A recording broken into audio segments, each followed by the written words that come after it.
Welcome back to another episode of the NABC Guardians of the Game podcast. I'm your host, Tim Doyle, and today we're joined on the podcast by San Francisco coach Todd Golden. And coach, you're one of the youngest head coaches at the Division I level. Do you feel that's an edge for you recruiting-wise because you can relate to the players a little bit better?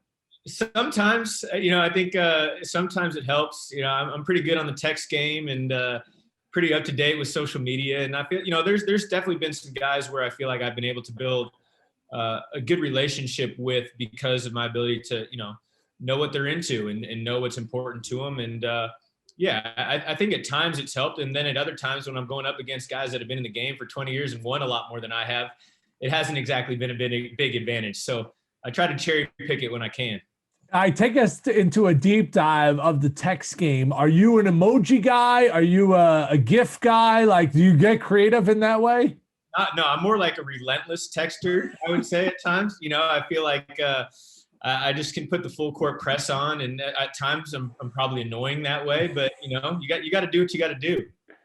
I talked to an older guy in business, and he said, now with text messaging, it allows you to communicate without like old school getting on the phone. I remember like my parents used to put me on my phone with like my aunt down in Florida who I never saw. And I was like, thanks Aunt Louise for like it was like that awkward, like now you can communicate with Aunt Louise. She can see pictures of your kids. Like now the communication level is, so much more sophisticated. How has recruiting changed from how you were recruited at a player at St. Mary's to maybe what you do now? Yeah, I think, that little breakdown you just gave was similar. I think back in the day, you always had to catch somebody on the phone. And that was, for a young student athlete in high school that's, playing in summer leagues or, going to practice every day and going to school. It was a lot more difficult to catch people. And I think back then you could only make one phone call a week to a prospective student athlete. Whereas now it's just, it's a free for all that way. And the text message is definitely, it makes it a little more intrusive for the young kids. And I think that's a little difficult because you can hit them at any time. But at the same time, for these young men and women that are being recruited, they can also put their phone down, and stay away from it that way. So it's obviously easier to connect. I think, I'm not sure if that's a good thing or a bad thing, but it definitely has allowed us coaches to have more of a broad reach in regards to who we're trying to recruit and how we're recruiting them. In 2019, San Francisco promoted you from within to be the head coach. How were you able to sell the program on keeping the hire internal? You know what? I think the main thing was, and I got to give Kyle Smith a lot of credit because he did a really nice job when we got here. Of kind of getting this program back on the right track. And for the administration, both on the athletic and the academic side, they really liked what the program was doing. And for them, it was more of a continuity thing. They wanted to make sure all the young men in our program would stick around. They wanted to make sure that we could continue the trajectory. And to them, it was a little bit of a risk to open it up and bring somebody else in because it was a little bit, in any case, it was, and when you do that, it's starting over in a sense, and they wanted to really just keep it going. And so fortunately for me, I had built good relationships with the young men in our program. And obviously Kyle and I were really close from our time when he coached me at St. Mary's and when I worked with him at Columbia. So that it was an easy transition that way, and knock on wood, it was pretty seamless and we were able to keep all the young men in our program. Dive into the analytics a little bit. You've been known to use them. Why is that something you prioritize in your program? I think it's important for us, here at San Francisco to try to gain every incremental advantage that we can. And so, we always just try to put ourselves in the best position to be successful. And when you take the human element out of it as much as you can in certain situations and rely on what from a mathematical standpoint gives you the best chance, it's going to give you the best chance. It's going to give you the best advantage. So whether it's, fouling, a poor free throw shooter in the 1-on-1 or trying to get a 2-for-1, those are the things that are going to give you the best chance. And they don't always work out, but you have to trust that when you do those things, you're just giving your team a better chance to win the ballgame. Yeah, you've just made me so happy because I'll announce 20, 30, college basketball games. I also announce NBA games. And the college game drives me insane, Coach, when there's 48 on the game clock 30 on the shot clock. I know I went to Northwestern, so maybe the level of education is a little bit higher than these other college coaches, but it's pretty simple. We can take 2 shots. You're only going to get 1. But why is it that college coaches are so reluctant to kind of give away that power? You know what? I think sometimes first of all, flow of game, I think, is something that, coaches sometimes take a little too, I don't want to say personally, but it changes the way they think about it. Like I'll give last Saturday when we were playing St. Mary's as an example. We weren't, they played great in the first half and they were up 9 or 10 points late in the first half. And we had an opportunity to take a 2-for-1.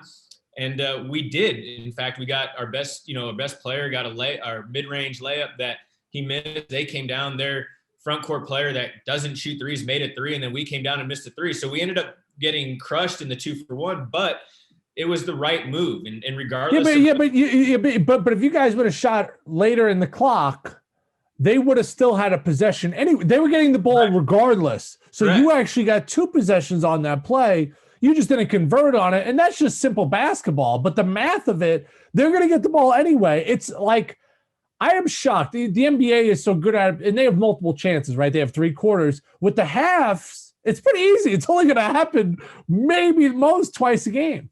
Correct. No, I think it's one of those things where you really have to have that mindset going into the game, right? Because when you get into the game and all the emotions and all the ups and downs of the way the first half has gone, you have to be able to stick to your guns and realize like, hey, this is something that we've thought about all summer and fall. We're going to take advantage of the clock when we can. And you got to roll with it regardless of how the game's going, regardless of whether you're up 10 or down 10. It's the right move to get 2 shots against their 1. I think Daryl Morey had a quote from a while ago where he said 2 bad shots is better than 1 good shot any day of the week. And, that's kind of the creed and the motto that we live by in those situations. Yeah, I love it. And I played at Princeton for Bill Carmody, and obviously he learned from Pete Carrill. And they were so far ahead of the curve with, shooting the 3 and stuff. And then now everyone's kind of shifted towards that. He wasn't doing the analytics of it. But when I finished playing, I played at a very high level 3-on-3. Right. And there it was 2 points versus 1 point. So then it came to a point of why are we shooting any 1 points unless you're shooting a layup? So I've been on the high level of those analytical conversations, and it's like a light bulb went off. And I had pretty high basketball IQ. Bill Carmody and that offense and his thought philosophy took it to another level. I don't know the analytics as well because I'm not in those huddles. But could you maybe take us under the hood a little bit and give us maybe 30,000 feet overview of maybe something you find to be most compelling from an analytical standpoint? In regards to like in-game or in you want us to have any situation that's going to sound interesting, because to be honest with you, it's a little over my head, but I'm curious to hear it. Well, what you were just talking about, like in regards to, the 3-on-3 game and 1s and 2s, right? I mean, it's a little bit of the same in basketball where 3s are worth 1.5, what a 2-pointer is worth. And so I think, one of the things that we try to do here, and we try to be one of the best in the country at it, is playing the 3-point game a little bit. And, obviously our roster has dictated that we are a 5-out team. And so we play pretty spread out and we shoot a ton of 3s. We shoot, I think top 5 or 10, the amount of 3s in the country. And then conversely, on the defensive side, we try to limit 3s as much as possible. And I think we're top 10 in the country at limiting 3-point attempts. And, it's really a numbers game. If you get more 3s and they're good shots and you limit the opponent's 3-point attempts, I mean, that's just more opportunities to score points over the course of the ball game. And generally speaking, when we shoot the ball well, we win. And so it's pretty simple that way, but a lot of people struggle with that. And sometimes, if we had better inside presence scoring the ball, like the numbers might equate differently and we might play more inside out. We're going to do whatever analytically we feel like is going to give us the best chance to win.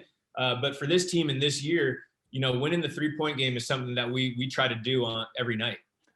Take us inside of when you're out recruiting, right? And you're looking at someone who could necessarily be a fit for the style of play and, kind of looking at the analytics and have a unique skill set. What's something that you look for in a young recruit?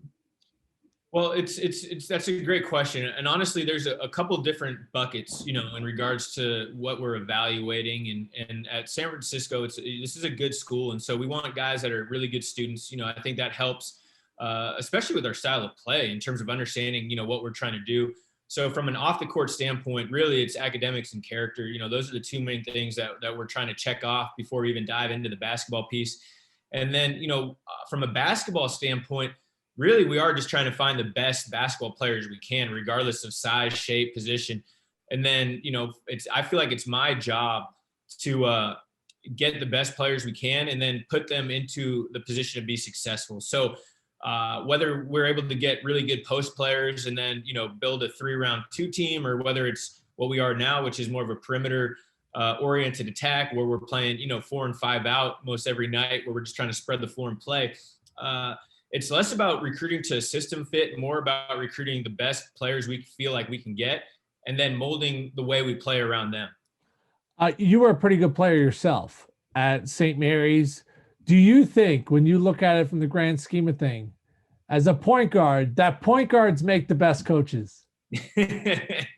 I think it helps. I really do. I don't know if, there's some examples of great coaches that weren't point guards, whether it's, Larry Bird type, or even though he was kind of a point forward, but he was, I do think for whatever reason, that connection of playing the game, from a young age, being a team leader, and also the relationship that you form as a student athlete with your coaches at the point guard position. And Coach Bennett was great that way. Coach Kyle Smith, the same with me at St. Mary's. I felt like I was always the leader on the floor for them, and the coach on the floor, for the lack of a better term.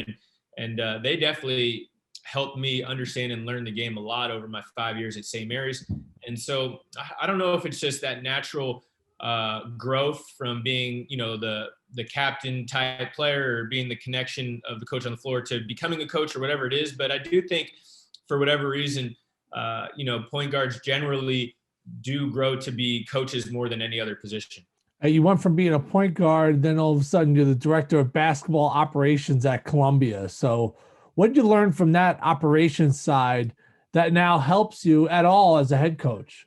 You know what? I think I was actually director of basketball ops there at Columbia. And then my first year at Auburn, I was director of ops with Bruce Pearl. And even before I got into coaching, I worked in sales and marketing for 2 years back here in San Francisco at IMG, and then also at Comcast Sportsnet. And I think the business side of sport, whether it be from a sales perspective or from a operations perspective, with budgeting and travel and meals and all these different things, it just gives you a great broad perspective of the profession and of college basketball.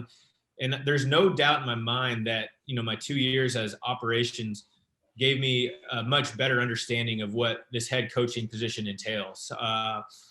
And I think a lot of coaches that, whether they skip that step or just they never had that operations time, they don't have as good of a feel for it. And I think it's hard to, when you do become a head coach, understand, obviously recruiting and coaching are the most important things. But at the end of the day, if you're not great in the operation side, you're going to miss the boat on a lot of things. And I do think it's helped me have a better understanding of what makes a Division I program successful. We've had a bunch of coaches here that have had such unique journeys, and hearing yours, right? You have a real job, day job, right? You're working inside a TV, you're working at IMG, then you're going into coaching, you're living in Harlem, then you're living in California. I mean, you've really been all over the place. But, we've talked to guys like Brad Underwood and Shaka Smart and Roy Williams, and everyone kind of has a different journey. Yours was, some would say, fast track. Not that you didn't work hard, but you have a really great job at a young age. Is there any feeling when you're around other coaches that they kind of look at you like, oh, that young guy? When my first head coaches meeting at the WCC last spring, or 2 springs ago, whatever it was now, I remember sitting at the conference table and I'm looking around, and, Mark Few is to my left, and my head coach, Randy Bennett's right in front of me. And then Lorenzo Romar is, diagonal to me. And then Herb Sendek is to my right. And then Terry Porter and Mike Dunlap, who both were NBA head coaches, are in there. And then Damon Stoudemire, who is an incredible player and has done a great job at Pacific. And I'm sitting there thinking, man, this is pretty cool. This is pretty neat. And I'm sure some of them were looking at me like, man, what's this kid doing here? It's been pretty amazing that way. And I'm sure across the country, people like are wondering, Golden, got lucky or Golden did this, but Yeah, but does that drive you? I mean, that's an honest question. I mean, I was on Big Ten Network at 24 years old. I had a unique path broadcasting. I was calling games with Brian Anderson or Gus Johnson, and I felt that as a broadcaster. And I could tell older guys were kind of like, rolling their eyes at the opportunity that I was, given or I earned, however you want to look at it. Do you feel a little bit like that? I don't feel like there's any animosity, so to speak. It definitely motivates me to try to be the best I can be. And I don't want to let anybody down. I don't want anybody to feel like I wasn't ready for this opportunity. And I feel like we as a staff work pretty hard to make sure that we're always prepared and we're always doing the best we can. And obviously there's ups and downs, and there's times where I feel like we're doing a great job, and there's times where I feel like we're not doing well enough. And it definitely continues to motivate us and myself to do the best we can and to make sure we're putting our student athletes in the best position to be successful. So now as a head coach, has a referee ever referenced you as a young guy or a kid, or have you ever had a heated debate with a ref where maybe they call out your age? It was pretty funny, actually, because in the game last Saturday, and I won't say who the ref was, but he came up to me before the game and he said something to me along the lines of, hey, you were a big pain in the ASS to ref for last year, but I've had a couple of your games this year and I enjoy working with you a lot more now. And I do think there's a little bit of that at times where, I have yet to receive a technical. So that's something that I'm proud of. But I know there's times where some of the veteran refs and out here in the West, I get a bunch of refs that were reffing when I was playing, so they've seen that natural progression of my career. And I'm sure they're tired of hearing my voice sometimes and don't want to hear it from a younger guy. But I don't feel like it's been too much of a disadvantage to this point. Casual fans, and I use the word casual because they'll look at the WCC and see Gonzaga. No offense, I know you played at St. Mary's, but they see Gonzaga and then they see Gonzaga and they keep seeing Gonzaga. Like there's more to the league if you know college hoops. Obviously, that playing there. But what sets the WCC apart from other quote unquote small school leagues? Man, I think the WCC is one of the most underrated leagues in the country, if you can say that about a top 10 league. I think in KenPom, we're 9th best league in the country. And what's the most unique about it since from my playing days, it's so much deeper than it was when I played.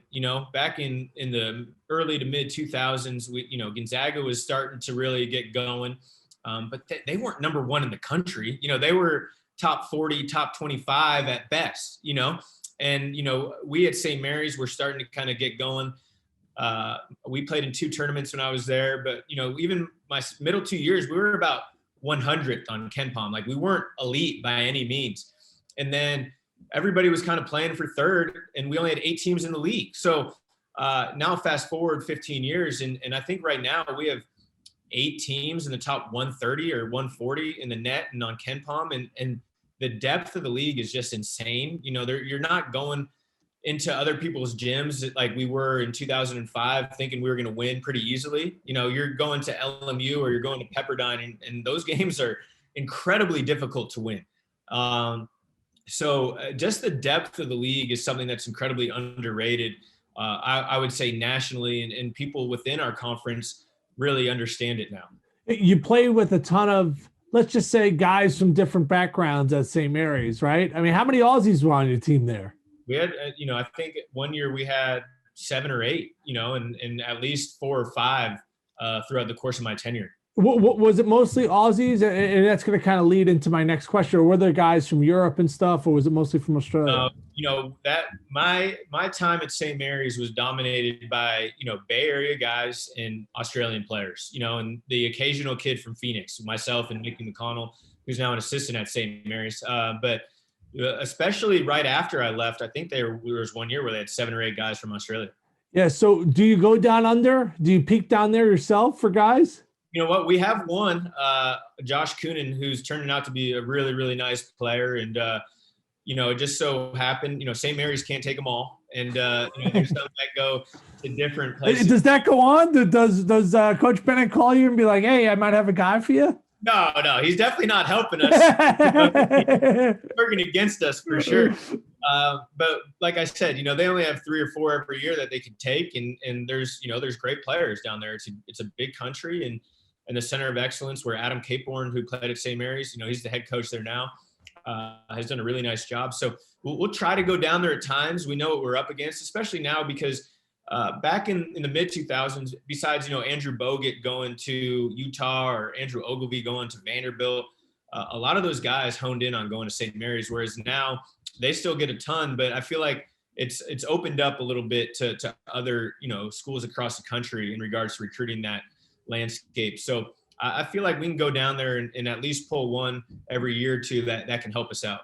I've been to Australia, the Big Ten All-Star team. We traveled there going into my senior year. So we practiced in Ann Arbor and then we flew to Australia. So from Ann Arbor to Australia, that flight's a beast. You guys are obviously cutting that in half because you're already out west. But when we went down there, I was floored by the physicality of them. Yeah. The Aussies, they play that Aussie Leagues football, and it's just there's a toughness to their game, which I respected, and I played a similar style. But I think it would be hilarious, Coach, if that you're down in Australia somewhere, there's like kangaroos running around, and then you run into Randy Bennett and recruiting the same guy. It'd be like Nick Nolte trying to find Shaq in Blue Chips or something. Man, I'll tell you, the one of the better memories I have as a player was we went on our foreign tour at St. Mary's to Australia. And a big reason why was because we had a young man named Daniel Kicker, who ended up being, I think he's now second all-time leading scorer at St. Mary's. And it was a little bit of an ode to him to go back and play some games and visit there. And we played at the time, it was called the Australian Institute of Sport, which is now the Center of Excellence, which was their youth program that was building up their great young talents. And so we played this team that was mostly 17, 18-year-old kids, and we were, college kids, and they came out and they punched us in the mouth early, and they had a really good guard that was, tearing us up. And I remember at one of the timeouts, Coach Bennett just ripped into me and said, Golden, if you ever want to be a player, you're going to have to be able to beat high school kids. This is embarrassing, get it going, da-da-da. And we ended up coming back and we played well. We won by 20. Well, that kid ended up being Patty Mills. So he ended up being a dang good player to be his teammate for a year at St. Mary's. But, the talent there was great. And it's something that's continued for 15 or so years. Last question for you, and we appreciate you joining the podcast. Besides Coach Bennett and Coach Smith, obviously those guys have been mentors to you. Who do you look at nationally, maybe respected their programs from afar, appreciated their coaching styles? Who's someone that stands out to you? I said this, and it was just kind of crazy that we ended up matching up with him, and even crazier that we beat him. But Tony Bennett at Virginia is. You look like if I dim my eyes a little bit, like you got the dark hair. You guys could be clones for crying out loud. He might have been better than you. He did have a little cup of coffee in the NBA. Sure. No, I'll tell you, man. I've just been so impressed. Being a West Coast guy. I watched him very closely at Washington State, as I was finishing up playing and in my first couple years in coaching. And I just always loved watching his teams play up there. They were grimy and gritty, super defensive oriented, but he always put guys like Clay or Taylor Rochestie or Kyle Weaver in positions to be really successful. And then he took the Virginia job, and it took a while for them to really kind of get his guys on the bus. And then the way they took off after his first couple years was incredible. And what I'm always impressed with Coach Bennett is, they've started to get some guys that are 4- and 5-star recruits, but they're not knocking down, top 10, 20 recruits. They're getting guys that really fit their program and their style, and more their atmosphere of what they want their program to be. Guys like a guy like a Kahee Clark, who was a low major, signee and they ended up getting, and they just go and roll people. They won by 23 again last night, and just their continuity and consistency is something that I've always, really admired. And that's what I told him this after we played him, like, we are trying to build what you have built, and we're a long ways away from it, but I feel like we're in the right direction, and I feel like we're trending to get towards that way, hopefully in a few years. But he's someone that I definitely look up to and admire. Yeah, he's someone I admire just as a father now. I have 2 kids, and the way he handled not winning a national title, that doesn't impress me. The way he handled losing to UMBC and the things he said after the game and post game, and then the bounce back, right? It's almost like you to get the guys to kind of believe again. It just shows you what type of coach is. I think that's a great example. I know I said this is the last question, but I have to have one more. Sure. Because for a living, I call games.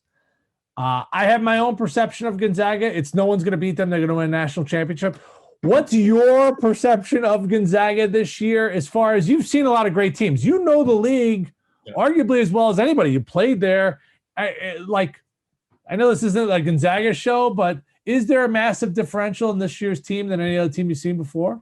You know what, Tim, it's funny because I'll be honest, going into this season, everybody's like, oh, this Gonzaga team has a chance to be the best team they've had. And then after they won their first couple of games, people are saying that. And I mean, we got an up close look at them 3 times last year when they were starting Petrusev and Tilly at the 4 and the 5 and had great 5th-year guards and Ryan Woolridge and Gilder, and Kispert was playing 32 minutes a game. And then they were bringing Drew Timme off the bench, right. And I'm thinking like, man, they were pretty dang good last year. It's going to be tough for them to be exceedingly better than what they were last year. But with all that being said, I do think, at this point, I would say this is their best team because they're just so hard to guard. And I think last year there was ways you could kind of game plan them when they're playing 2 bigs to maybe, sag off and pack the paint a little bit and bother them. But, what Coach Few has done this year, playing Corey at the 4 a little more and just really spreading you out. They pass the ball better than any team I've ever seen. And in transition, they attack you better than any team. And they cut and pass interior-wise better than any team. And they just never let you off the hook. And I think that's something that makes them better than anybody else. Is I feel like if you make one defensive mistake in a 30-second shot clock, they're just scoring. Like, they're not missing. They're just scoring. And it makes it really, really hard. And we went up there already this year, and we played great for the first 19 minutes of the game. We were down 3 with like 1 minute and 15 seconds to go in the first half. And I'm thinking, all right, get this thing to halftime down 5 or less, and we can maybe get them on their toes a little bit in the second half. Next thing you know, it was a 10-point game at halftime, and we're just scratching our head like, how did that happen? So I do think this is a team because their guard play is fantastic. Yayi, they bring Nemhard off the bench sometimes. Jalen Suggs, top 5 pick.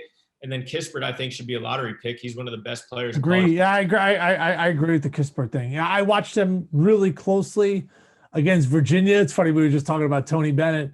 And that was one of those games that if you watch basketball for a long time, it went to the first time out, and I went, oh, no, Virginia's going to be in big trouble in this game. And they haven't scored 100 against the Cavaliers. And this is a Tony Bennett-led team. They're keeping people in the 50s, keeping people in the 60s.